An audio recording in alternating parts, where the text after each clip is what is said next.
Hello everyone, कैसे हैं आप सब। मैंने आज का सेशन रखा है प्रीलिम्स की बुक लिस्ट के बारे में, क्योंकि सभी के कमेंट आ रहे थे और सभी ने मुझसे ये पूछा कि प्रीलिम्स की बुक लिस्ट बता दीजिए।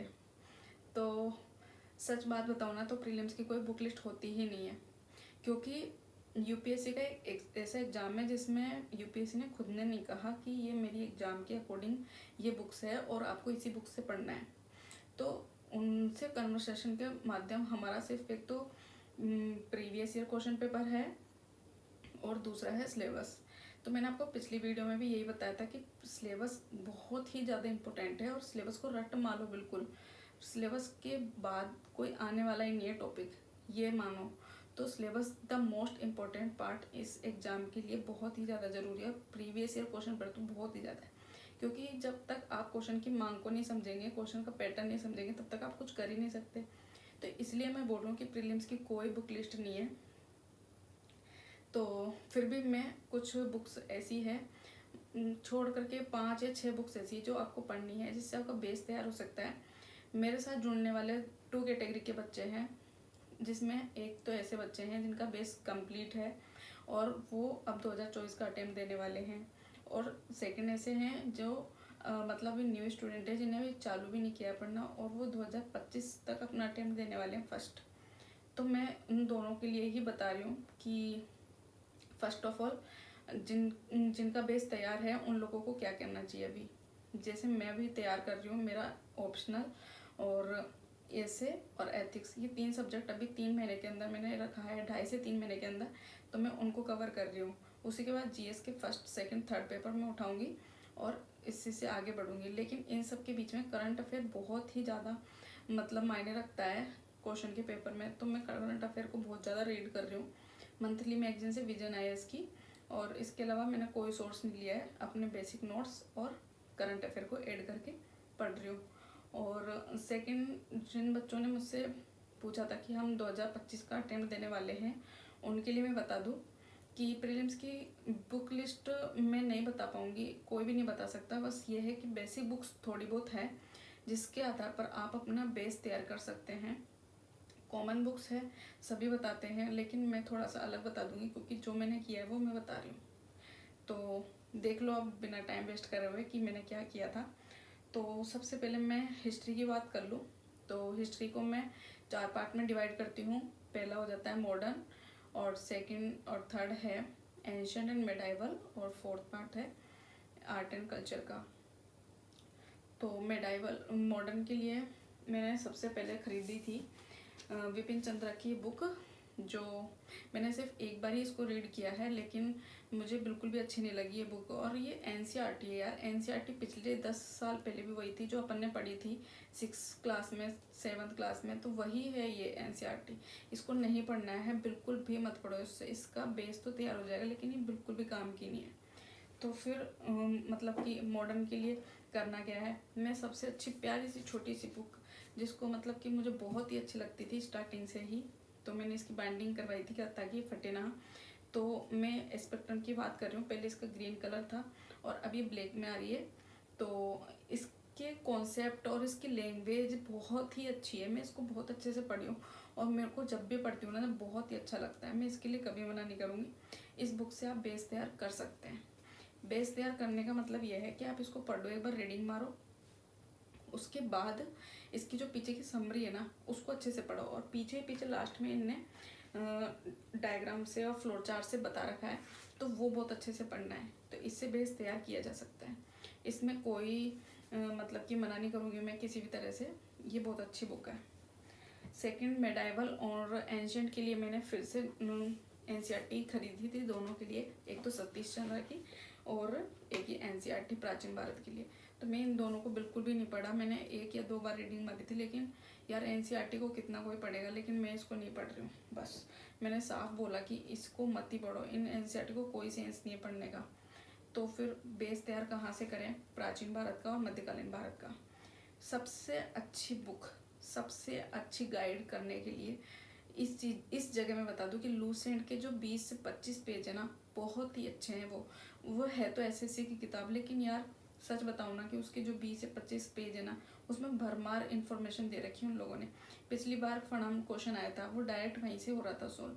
बहुत सारे क्वेश्चन ऐसे होते हैं जो सिंपल आते हैं, जो हर बच्चे से हो जाते हैं, लेकिन बाद में जो क्वेश्चन आते हैं टफ थोड़े बहुत, वो या तो उन बुक से नहीं होंगे, तो वो किसी से भी नहीं होंगे।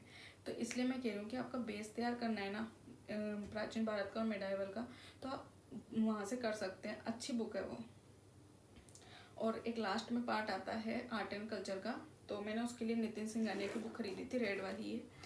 तो सच बात बताऊँ ना, तो इसको पढ़ने के बाद मतलब 5 साल की अगर कोई तैयारी करने के लिए बैठा है ना, तो वो इसको पढ़ लो आराम से। लेकिन किसी का फर्स्ट चांस अगर 2025 में दे रहा है, तो यार इसको नहीं पढ़ा जाएगा, पूरा साल निकल जाएगा यार। इस कितनी इन्फॉर्मेशन है, बहुत ही ज़्यादा, और इतनी इन्फॉर्मेशन आती भी नहीं है। 2 या 3 क्वेश्चन आते हैं यार आर्ट एंड कल्चर में से, तो भाई मैं इसको बिल्कुल भी रिकमेंड नहीं करूँगी। ये बहुत मतलब कि अच्छी नहीं है यार बुक, बिल्कुल भी अच्छी नहीं है। तो आर्ट एंड कल्चर के लिए क्या करें?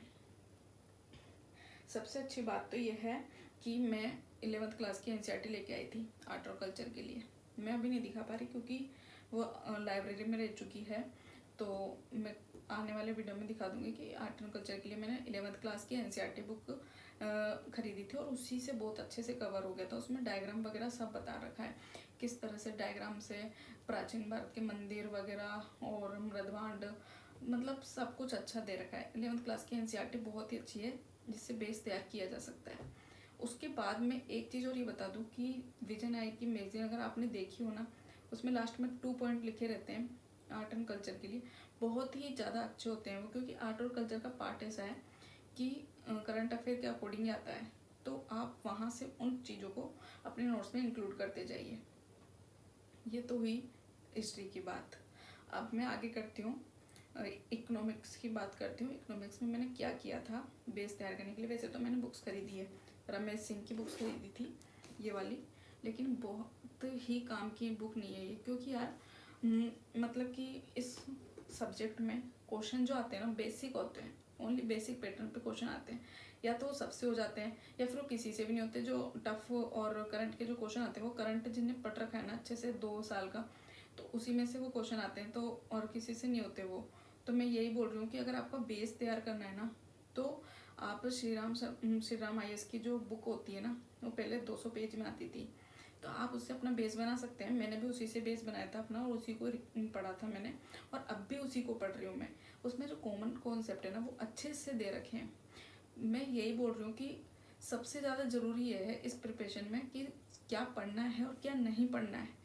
जो नहीं पढ़ना है ना उसको बिल्कुल भी मत पढ़ो यार, मैं साफ साफ बोल रही हूँ, इन चीज़ों को मत पढ़ो, ये कोई काम नहीं आ रही। क्योंकि आपको सिर्फ तैयारी में कॉमन कॉन्सेप्ट को पढ़ना है और उसके बाद करंट अफेयर से पेपर को जोड़ना है।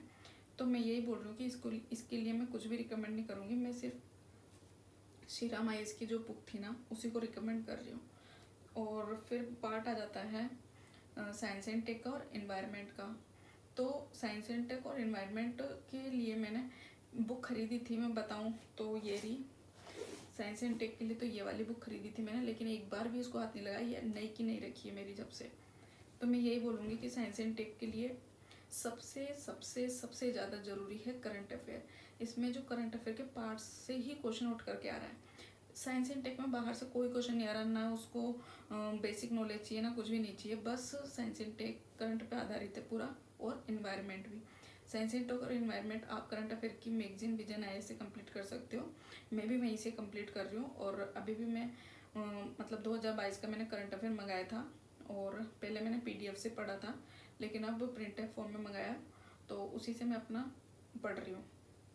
लास्ट में एक पॉलिटी का सब्जेक्ट छूट गया अपना, तो पॉलिटी के लिए मैं जो सब बोलते हैं वो मैं भी बोलूँगी आज, क्योंकि बहुत ही अच्छी बुक है यार।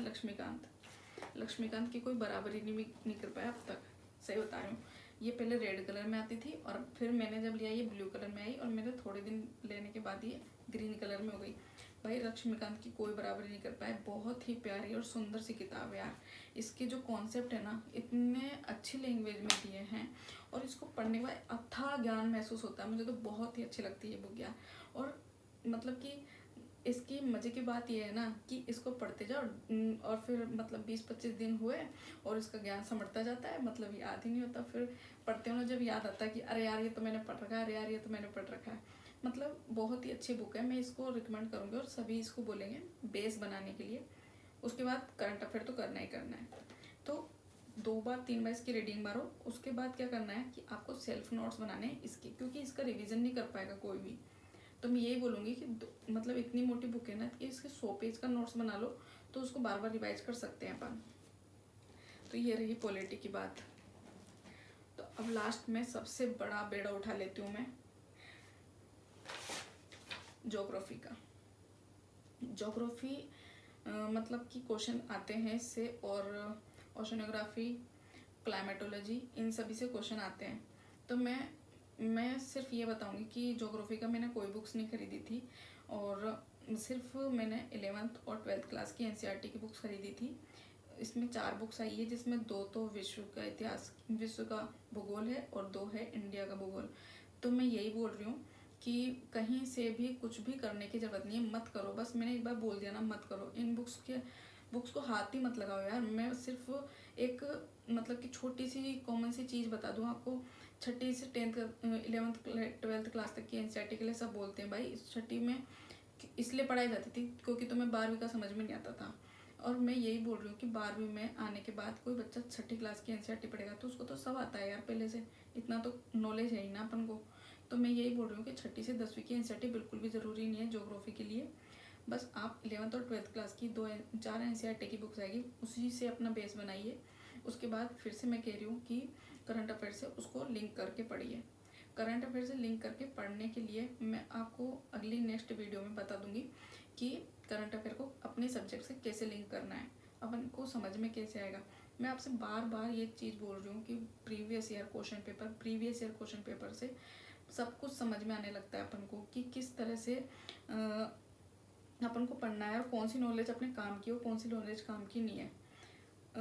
तो मैं यही बोलूँगी कि इन बुक्स को तो बिल्कुल भी मत पढ़ो यार, मतलब अपना टाइम वेस्ट होएगा यार इनको पढ़ने के बाद। और फिर बात ये है ना कि बेस ही तो तैयार करना है, क्वेश्चन सारा करंट अफेयर से जुड़ करके आ रहा है। कोई ये नहीं पूछ रहा कि इसमें क्या है और किसमें क्या नहीं है। प्लेट से क्वेश्चन आज तक नहीं आए, 10 साल हो गए ज्योग्राफी में प्लेट टेक्नोलॉजी से कोई भी क्वेश्चन नहीं आ रहा, तो भाई उसमें टाइम वेस्ट क्यों करना।